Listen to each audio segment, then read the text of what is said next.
Hello, Dream Team. Welcome back to episode 2 of the AMP podcast. I'm joined this week by none other than Dan Price. Hello, good to be here, Russ. We've known each other for a little while. Mm-hmm. Dan Price, for those of you who don't know, is expert sports nutritionist. Knowledge bombs left, right and centre on weight loss, nutrition, but also you've been a personal trainer for nearly a decade now. Yeah, that's right. Lots of public speaking events, fantastic social media content, sensible, science-driven, experience-led advice that everyone would be well served to follow. And you've been doing it for a long time now, so I'm really excited to have this conversation. We get to talk all the time, but I like the idea of other people hearing what you have to say on nutrition. Yeah. So very excited for the conversation ahead. Yeah, good to be here, Russ.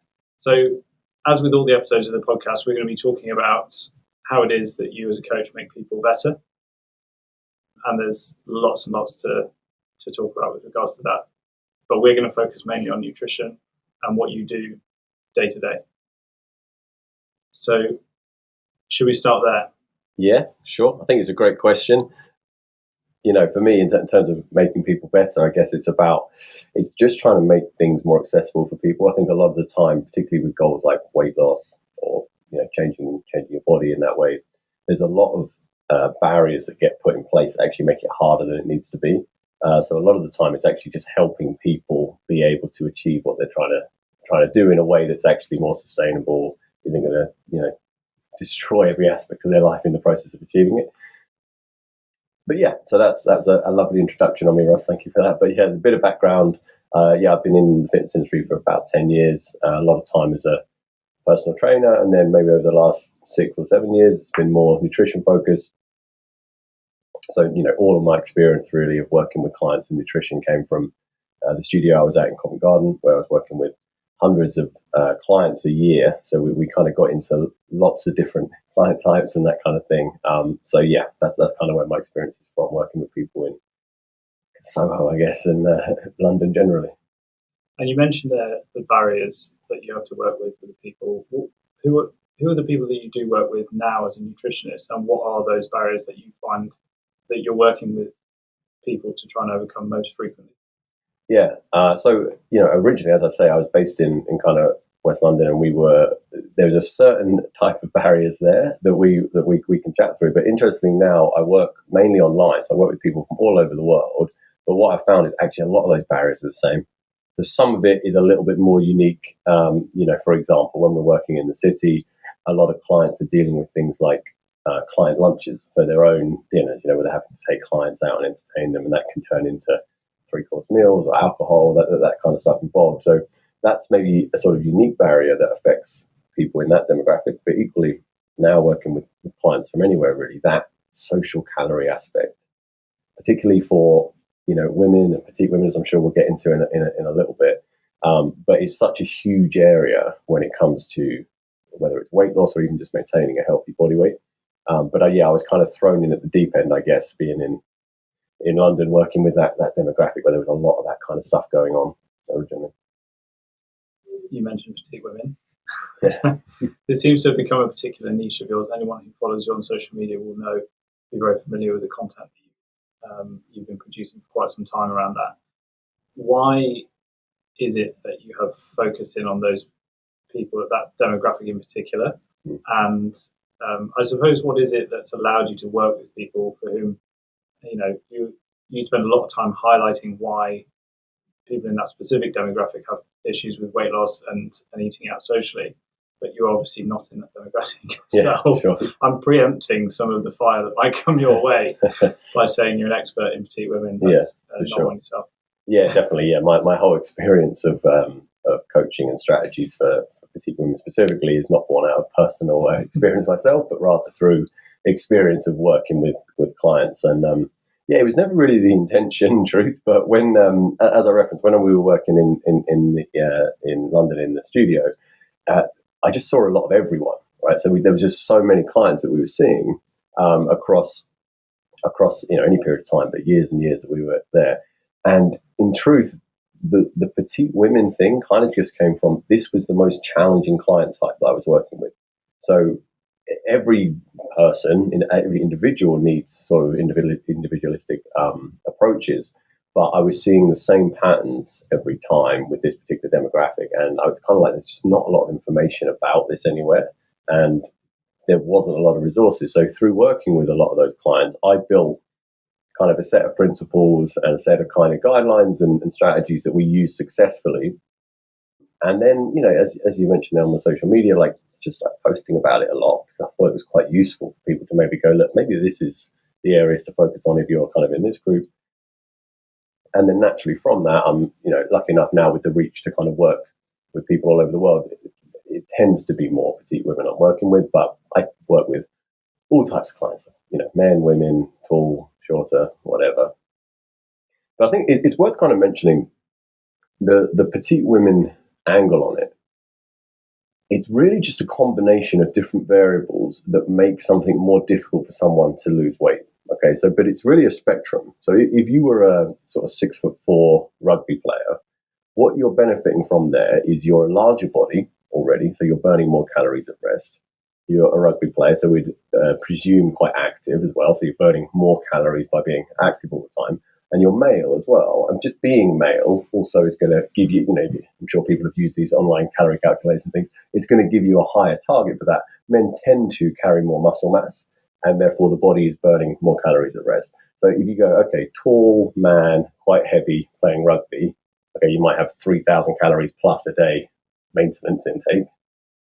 As you come down that scale, so you go, okay, a more sedentary man is going to burn less calories, or a man that's smaller in stature is going to burn less calories again. And then you come right down to you're a petite, so a short woman who's sedentary at work, okay, you start to really come into this region where there's not a lot that's helping you out here. And for a lot of women, 5'3" woman who's 35 and relatively sedentary, even lightly active, you can find like maintenance calorie intakes. These people are like 15 to 1600 calories, which is very low if you're then trying to lose weight, right? It might be doable if you're maintaining weight, but trying to lose weight on that's very, very difficult. Why is that? I mean, I know it's a very complicated question. I don't want to tangent for too long, but I think it's important for people listening. I mean, you've been working in that area with clients for such a long time. It's so second nature to you. But you mentioned earlier that there wasn't enough information around, but sometimes there's too much information. It's hard to see the context. So in terms of why it might be more difficult on that lower calorie budget. It's a really good question, and it's a really important thing to clarify, because often when you do exactly what I've just done there and talked you through those two extremes of big rugby player burns 3,000 calories, much smaller woman may burn 1,500. A reasonable question might be, but surely it's all relative, right? So if he's eating 2,500 calories a day, that's as much of a deficit as if she's eating 1,000 calories a day. And that's true. The relative energy deficit is similar. Percentage-wise, it ends up a little bit different, but it's still 500 calories less than maintenance. But where it becomes tricky, there's two aspects. Firstly, if you're trying to eat 1,000 calories a day, that becomes very difficult to actually get everything you need in your diet nutritionally, to have a nutritionally complete diet. So particularly if you're trying to eat a lot of protein, the amount of women that will come to me trying to eat next to nothing and also eat hundreds of grams of protein, it's like, well, 100 grams of protein, sort of 400 calories gone immediately, just from if you were eating the leanest protein possible. And then on top of that, if you're going to be trying to get all your vitamins and minerals and your fiber and all this is all going to have a calorie cost, even if you're eating, nutrient-dense, low-calorie foods. So you would probably exhaust, you could get everything you needed maybe on about 1,200 or so, and then you're looking at including nothing that you actually want to be eating. So, if you're a guy dieting on 2,500 calories, you can still do that by going out and having a couple of drinks on the weekend, or by actually, you might have a few dinners out in the week. Maybe on that day, you might watch a little bit what you ate earlier to try and accommodate. But if you're someone trying to lose weight eating 1,000 calories a day, that's just a main dish in a restaurant. So it's just, you just simply can't do it in any way that's sustainable. So is that just including foods that don't contribute massive amounts of nutrient value, but they do help massively psychologically when it comes to diet? Absolutely, yeah. So often what would happen is someone who's maybe trying to eat 1,200 calories or less, is they're probably still including some of those foods to keep their sanity. But then the more that you do that, the more you marginalize the room for the stuff you actually need in your diet. So the protein and the vitamins and minerals and the fiber and all that stuff. So really, when the calorie intake becomes suppressed to a certain point, you're going to compromise diet quality. But the real problem for sustainability is actually you're going to compromise any lifestyle aspect, anything you actually want to be doing. And so when you ask about kind of, my experience in that and where's the point, for me, 1,500 calories is a sustainable amount of calories for someone to be able to eat while getting everything they need and still having some wiggle room to include food they enjoy and maybe be able to accommodate a little bit of social calories at the weekend kind of thing. Yeah. And I am mainly talking about women here. I think in truth, for most men, I'd probably be closer to 2,000 on that. But that's the main thing that's changed about my practice, maybe over the last 5 years or so with this. I think a lot of the time when people start out with weight loss coaching, it's all very numbers driven from this point of like, let's get your age, weight, height, activity level, plug it in, it comes up with a number, and that's what we're going to go with. The way I tend to work for it now is, let's start with that number of around 1,500. And then if you're someone who is a very petite sedentary woman and trying to lose weight, and that number currently would actually be too high, we need to change one of those other variables. Now, we're not going to do much about your height or things like that, but we can change activity level. And in nearly every case, it's possible with simple things like trying to get step count a little bit higher, maybe getting 3 little sessions in a week of something, of spinning or doing some weight training, where you can get that to a level where they're still going to achieve nice sustainable fat loss, eating 1,500 calories, and maybe they're burning 1,700, 1,800. So it's not a huge deficit, but it's enough. So then the variables you've changed are, we're going to increase activity level and we're going to pursue weight loss at a smaller rate or slower rate. So you might then pursue at 0.25 kilos a week. Whereas if, so about a kilo a month. Whereas if someone's maybe a taller woman, or importantly, someone who's heavier generally to begin with, you may more comfortably be able to pursue half a kilo a week, so twice as much weight loss, still eating 1,500 calories, because that person's probably burning more like 2,000. But that's my changes. I'm clamping calorie intake now at a level that's sustainable, and the other variables move around that, such as how quick are they going to lose weight, or do they need to increase activity to make it possible? Because just from experience, as much from watching other people as trying it myself, when you come much lower than that, it just doesn't work. It's so kind of refreshing. I know we've spoken over the years about your approach, so I know it well, but it's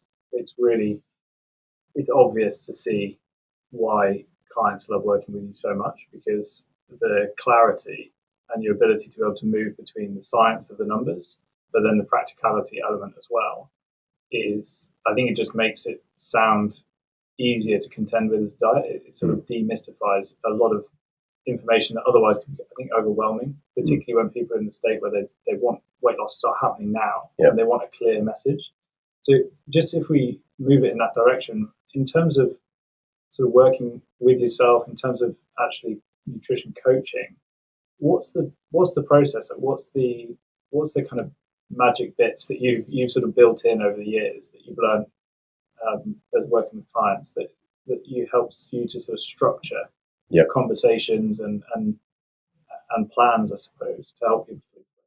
Yeah, I'm really lucky, I think, in that the way that my career has gone over the last 5 or so years, I've been working in kind of different conditions by which you might interact with a client. And each of those different conditions has led me to have to try and be good at or better at a certain aspect of it. And that's changed.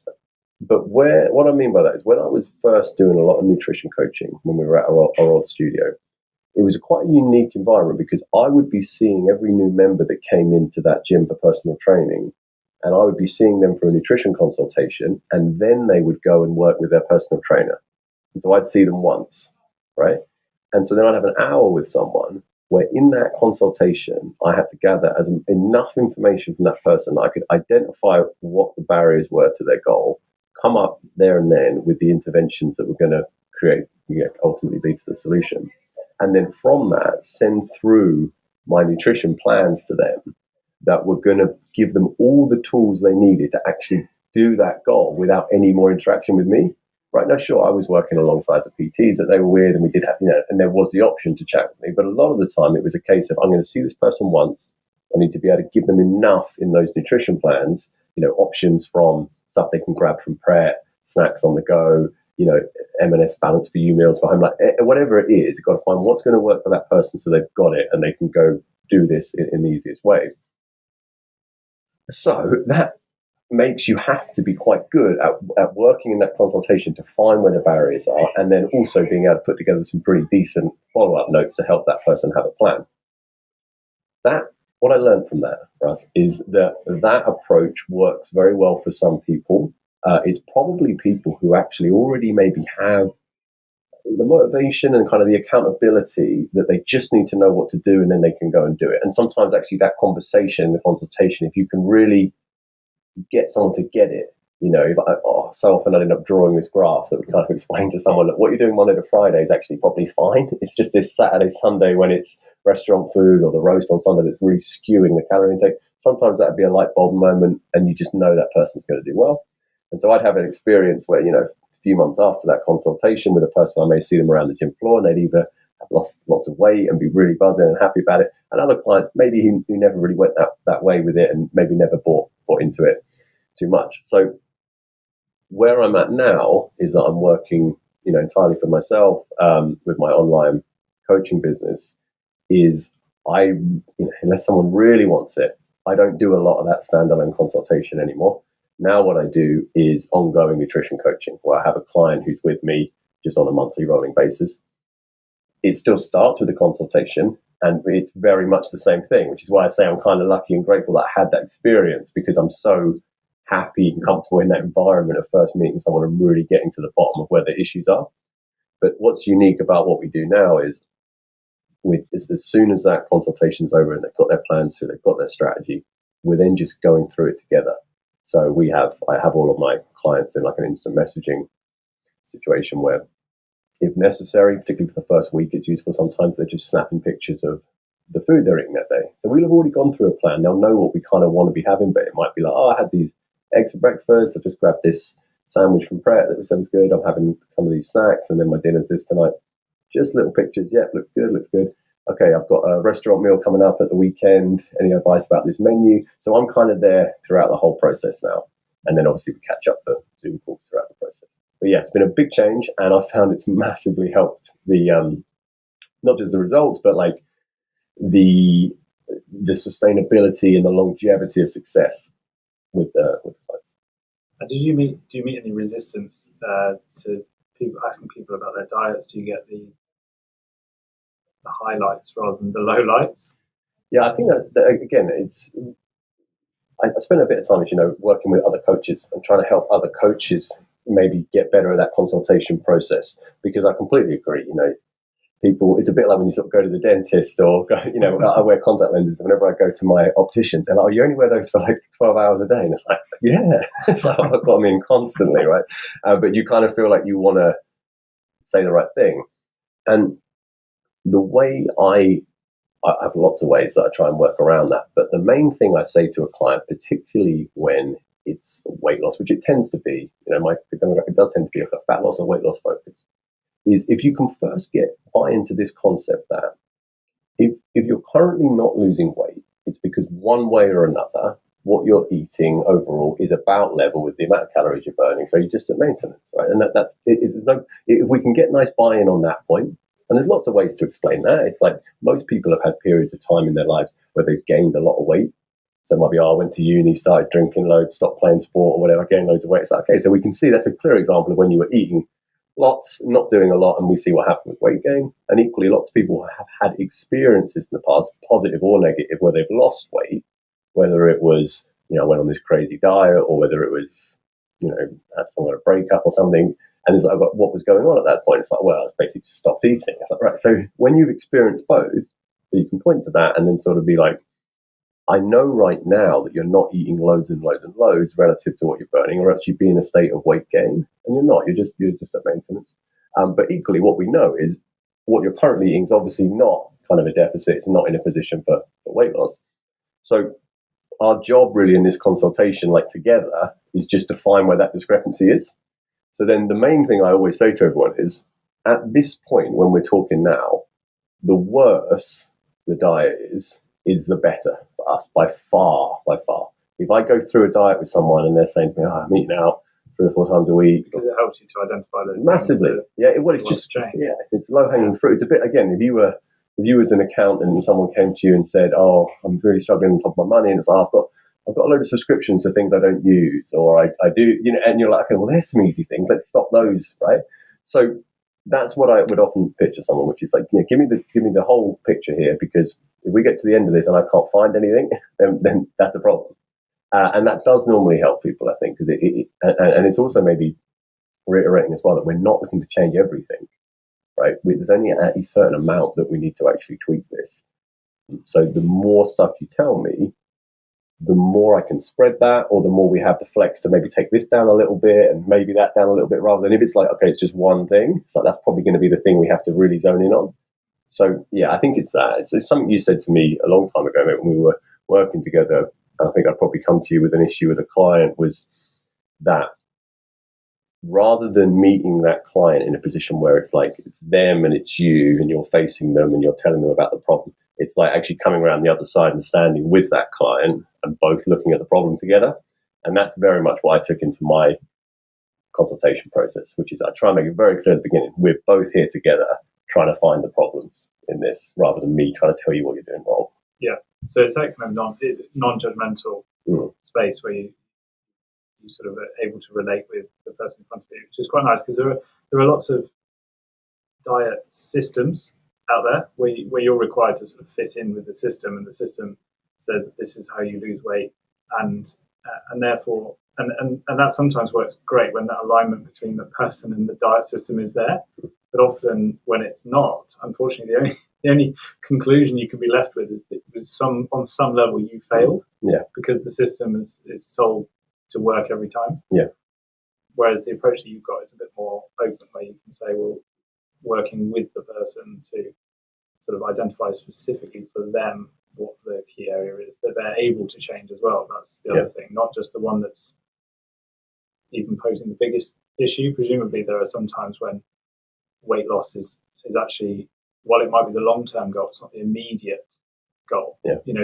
I imagine you've seen clients where stabilizing weight gain first might be or people, I mean, we've talked before about body composition generally and levels of activity you've already mentioned, but levels of muscle mass as well go into that. And there are times when while weight loss might be the end goal, you actually say to someone, look, we need to work on other areas first. And that, it seems like it allows for those kind of individual variants, I suppose. Yeah, massively. And that is a slightly different client type, but it is still something that when I say petite women that I'm working with, for whatever reason, it actually does bring in that demographic as well, which is really just women who are already either sort of dead normal weight, or if anything, maybe a little bit onto the light side of BMI, but their goal is to be leaner, and they've just been banging on the door of weight loss forever and can end up in not a great spot with that.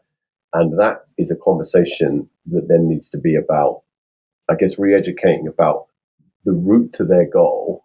Even if we're happy that, okay, you might want to be leaner, it's possible to still have a high body fat percentage and be quite light. But the route to achieving that is not just trying to lose weight. In fact, it's actually probably gaining weight in the form of muscle mass to a level where we're happy that we've got enough muscle mass, and then some minor weight loss that would probably net bring you to a heavier weight than you actually are now.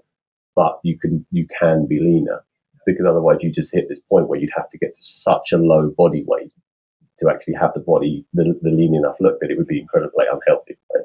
And I'm conscious of that not being confusing, because obviously we've talked about weight loss up until now, but there are specific, I mean, we won't go off on a tangent forever on this one, but there are specific examples of clients or positions people can get themselves into whereby you wouldn't immediately want to jump onto another weight loss phase. Yeah. Is one of those dieting history?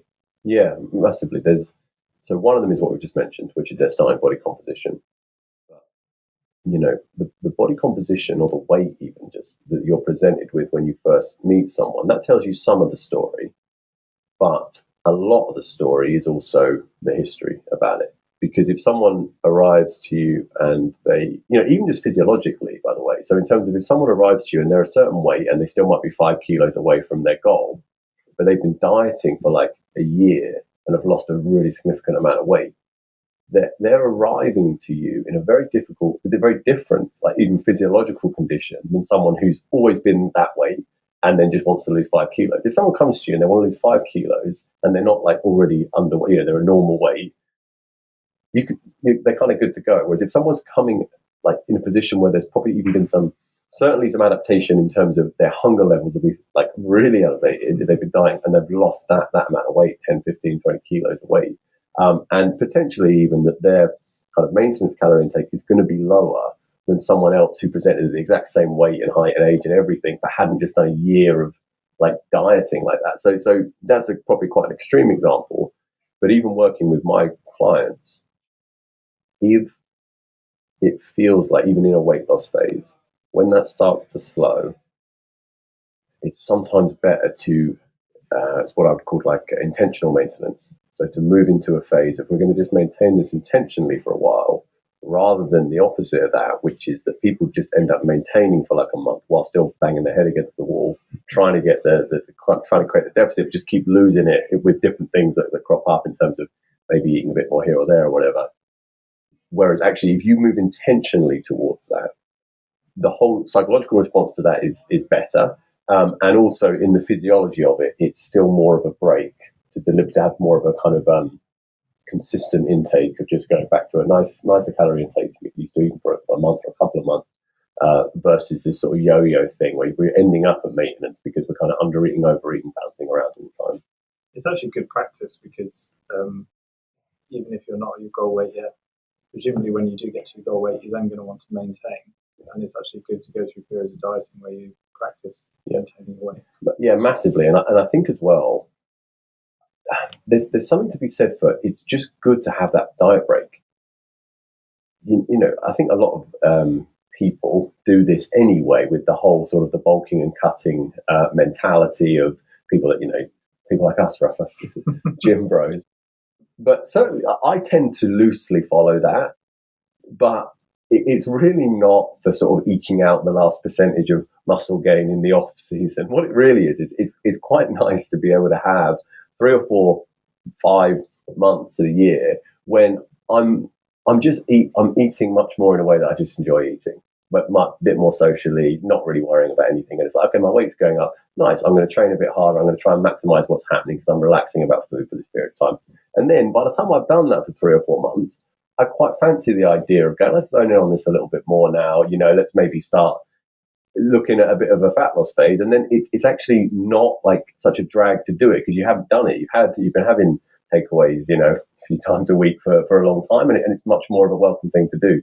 So with a lot of my women, and I've posted about this a lot in terms of like the phases of a body composition transformation, is for most people, you probably start with a period which is kind of good old-fashioned weight loss in a sense, which is just like we're just trying to bring body fat down. Okay, that's the main thing. But then once they get to a level where it's like, actually, we're pretty happy with this. But ultimately, if they're still trying to have a physique which is even more maybe toned or lean or whatever, you're going to have to go through a period of intentional muscle gain at some point. So we tend to have this initial like fat loss phase, then a little bit of maintenance of just enjoying that result and also really getting into your training and trying to make sure that training is really on point. And then from there, just slowly more and more calories till we're actually just gaining a little bit. And then that's not a huge amount of gain, but just a little bit. And then we're ready for, now let's do a diet again, but much more slow and gradual, probably on a lot higher calories than you were for that original one, still enjoying your training, still trying to get strong. And that's great, that bit. And I've got several women at the minute that are right through that process. And it's so much fun to be there. There's so much fun with these people that have come to me feeling like, I've been eating like 1,200 calories my whole life.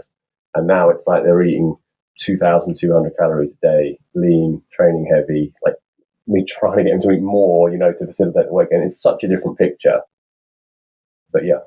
It just sounds so much more enjoyable, doesn't it? I think there's an element of having it giving you some control over your diet, and just as soon as you feel like you're in control of both your weight and what you're eating, just a massive amount of relaxation. Yeah, comes from that. And then you've got this kind of knock-on effect on life, quality of life, like the amount you're enjoying things, feeling comfortable in your skin. You're kind of more likely to go and buy some new gym kit, go and train. It just has this wonderful knock-on effect. Yeah.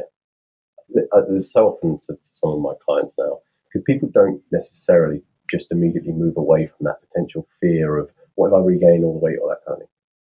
Exactly the stuff you've just described there about how people's whole lifestyle really, not in an obsessed way, but just in a way they see themselves, fitness becomes a backdrop to their life, the way they're eating, they're still enjoying their restaurant food, it's just not at the level, the wine's not at the level it was. I just kind of say, like, I've just got no concerns about you going back in that direction at all. We might have a period of deliberate weight gain, and then you couple that with a bit of Christmas and say, I've gained a little bit of weight. It's like, cool, we're just going to bring that back down again. And they're 100% equipped to do it. And we work through it, and then they're back down again. And then it's like, great. So actually, there's no big stress here. So I've written, and I talk about this a lot as well, because I might lay out those 4 or 5 phases of really ideal body composition change. But phase 1 is where the majority of people spend their lives stuck at.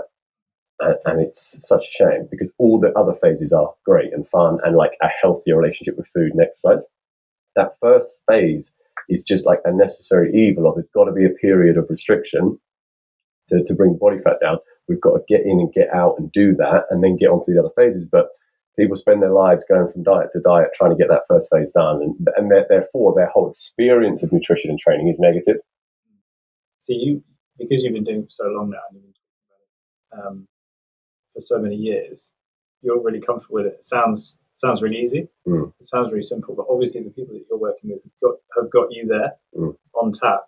Do you ever get any resistance from people because it sounds so simple? Yeah, absolutely. That's the biggest barrier that I still face now, is that no matter how much it's explained by graphs and things I'll show to someone, diagrams, all sorts of different sketches, these kind of things, but someone is still going to struggle with the idea, I think, a lot of the time, when they, especially in the past, when I've done no carbs, I've done intermittent fasting, I've done all these different things, it still hasn't worked, that the answer could be, as I'm not going to say simple, I'll say straightforward, as reducing the frequency and quantity of restaurant food and alcohol, perhaps having a look at portion size, although honestly, that's rarely the case, and snacking. Okay, I don't mean no snacking, no chocolate. I mean looking at how much you're currently snacking and going, can we contain that within a window that's sensible? Often we'll get to the end of a consultation, and from hearing what the person's currently doing, and from the changes I've suggested, I'm sitting there knowing that we've taken like 4,000 calories out of this person's week, right? Which again, if you go into the maths or whatever of it, is like, this is more than would be required for half a kilo of weight loss a week, right?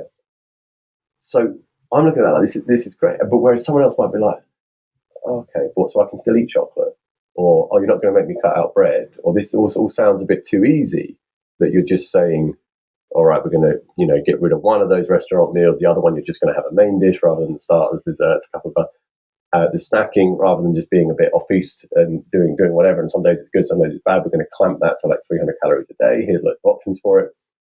When we're doing that, I can see the difference that will make. They should be able to, because I'm presenting it to them. But often, until someone actually does it and sees the change, I understand why it's hard to get the buy-in.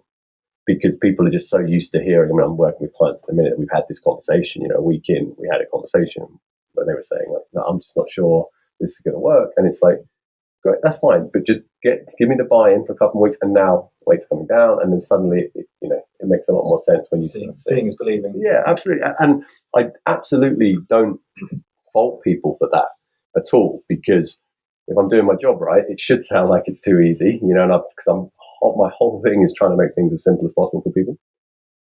But something we've spoken about before is, and I'm fairly passionate about, is it's not easy at all. The stuff that I'm asking people to do is not easy at all, right? And where I've come to with it now is, what's easy is doing low carb, keto, carnivore diet, all of this stuff. Because when you do that, you go keto, and you get to tell everyone, oh no, keto this, right? You become a whole identity of this kind of thing. You get to walk around with this kind of pious energy about yourself, and you might lose 3 kilos in the first week just because you've like depleted glycogen and everything. It's like, smash keto this, I've got brain fog, but I'm dealing with it because it's so extreme and cool. And then you get to give up after like 3 weeks because it's too hard and ridiculous, and you weren't allowed to eat birthday cake on your birthday. And so then you can sort of go, oh, I tried losing weight, but nothing I try works, because the things that you're trying are stupid, ultimately, right? And so it's actually really easy to do that, to bounce around these different things that you know at the outset are far too hard to stick to. And it's kind of, in a way, a bit of a kidding yourself sort of thing. It's a bit like when, I do this all the time. You write yourself out this new plan you're going to do, and it's got, I'm going to run 5K 3 times a week. It's like, no, I'm not going to do that, right? So it's a waste of time you're doing it. But people get drawn to this, whereas what's difficult about what I'm asking people to do is saying no to a starter when everyone else is ordering them in a restaurant is actually difficult in that moment, right? If you're someone that goes out 3 times a week with 3 different groups of friends, and then suddenly I'm asking you to do that once a week, that's actually really challenging. And it becomes really challenging when I'm asking you to do it for like 3 months, yeah, which, in the great scheme of things, is not a huge amount of time, but it's a huge amount of time to be sort of diligently working towards this goal with doing the sensible thing pretty much every day. Yeah, dieting months are definitely longer than normal. They are. It's like dog years. It's just sort of definitely time stretches out. Definitely. Even 3 months doesn't sound like much when you start, but that's 2-dimensional description of 3 months when you're actually moving through it and you're hungry.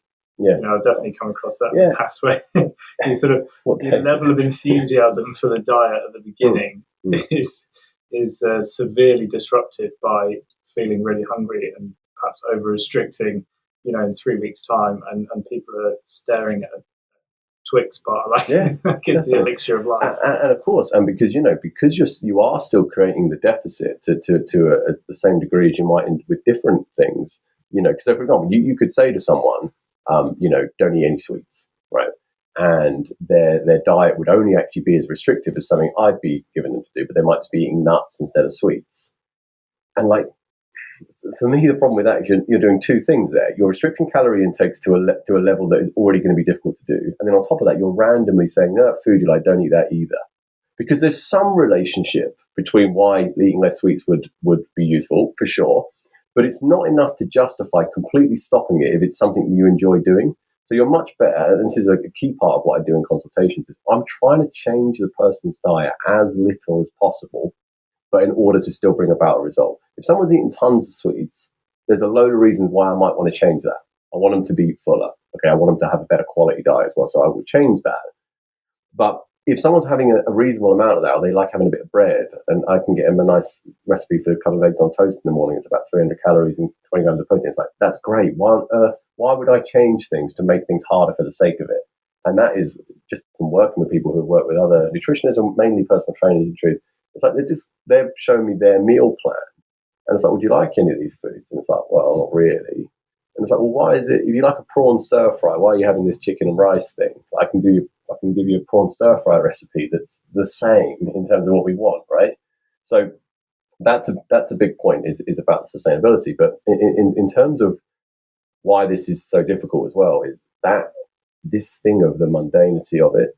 It's a bit like training. It's like, everyone's up for their 1 rep max testing day, right? But when it's like, oh, today's schedule's a bit of mobility work or something, it's a bit like, I don't want to do it, right? And it's the same with this. It's everyone's up for doing, raw, vegan, paleo, whatever, because it's like, oh, cool. Whereas, that Thursday evening where it's like, oh, that's a mentality thing. I mean, you're picking people up to work with them, presumably wherever they're at the moment.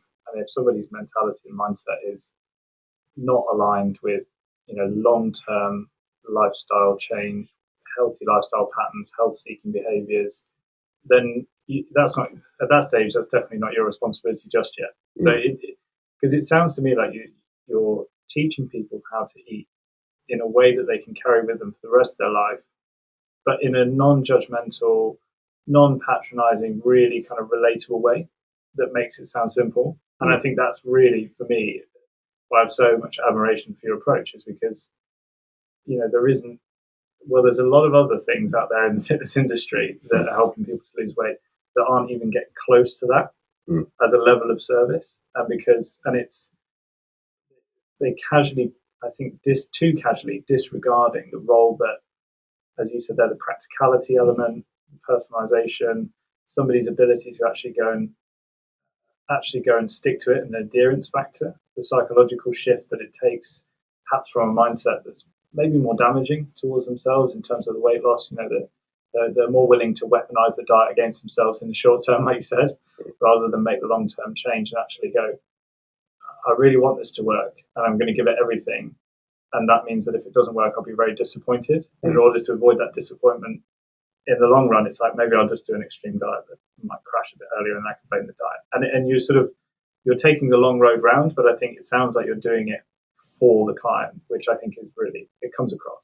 I'm doing it for the client, and I think that does help with the coaching. I deliberately work with a relatively small number of people because I want to be able to actually fully service everyone. Kind of, yeah, because you know what, maybe it is that, and maybe it is even just an ego thing, but it's like, I want my clients to succeed for them, but also it's on me. It's a representation of my ability as a coach, not just in knowledge, but in ability to support that person, that I don't want my clients to not get the results, but still, another thing that I'm very big on saying to most of my clients, and a few clients I might work with are coming to me, and it's like, actually, for your health, weight loss would be beneficial. But generally speaking, the majority of women I'm working with are women who are either of already a healthy body weight or not far off, and this is a decision they're making because they feel it will improve their confidence, their quality of life, and they feel more aligned with who they are as a person. Of course, I want that for them. But I'm often saying to people that we have to start with the position that the way you are now is actually absolutely fine if you're happy with. If you're happy, then there's no reason to push this change, and that's always something to come back to with it. So as much as my pressure or my sort of accountability and all that is only there to help the client for as long as they want to be pursuing a goal. And often when we're on a weight loss journey, I will always say this when someone's like, I want to get to this weight, or I want to get to this weight. It's like, all right, well, let's think about this weight, because if you want to get to that weight, which is lower, we've got to go through this one anyway. So let's start there. Let's see how we feel at that point in time. Because someone at that point in time might actually, I feel great here. I would just say, I think something that's maybe quite affronting about the nature of what I'm trying to show people with this, and then maybe the education element to it as well, is that, as I'm saying, if you go do one of these extreme diets, it's a bit of a get out, because you're going to do something which is very difficult and unsustainable. So if you fail at it, it's like, oh, the diet was a problem in a way, right? Like that. By the time I've done the consultation with someone and we've worked together and we've tried this for a while, if they've started by saying this is a bit too simple and easy, it puts you in a tough position, because then it's like, well, I'm asking you to eat a little bit less out, drink a little bit less alcohol, have a few less snacks, portion control stuff.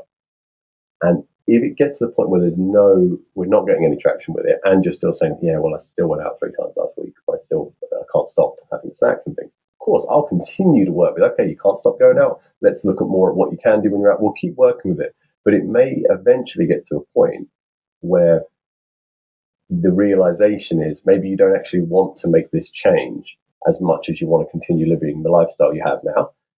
Again, that's my position to go, that's not my choice, that's up to you. And maybe even in this process, I've had this before, where what you arrive at is, because a lot of the time we're training as well, people feel better in themselves when they're lifting weights and they're getting stronger. Maybe you've had some positive body composition change.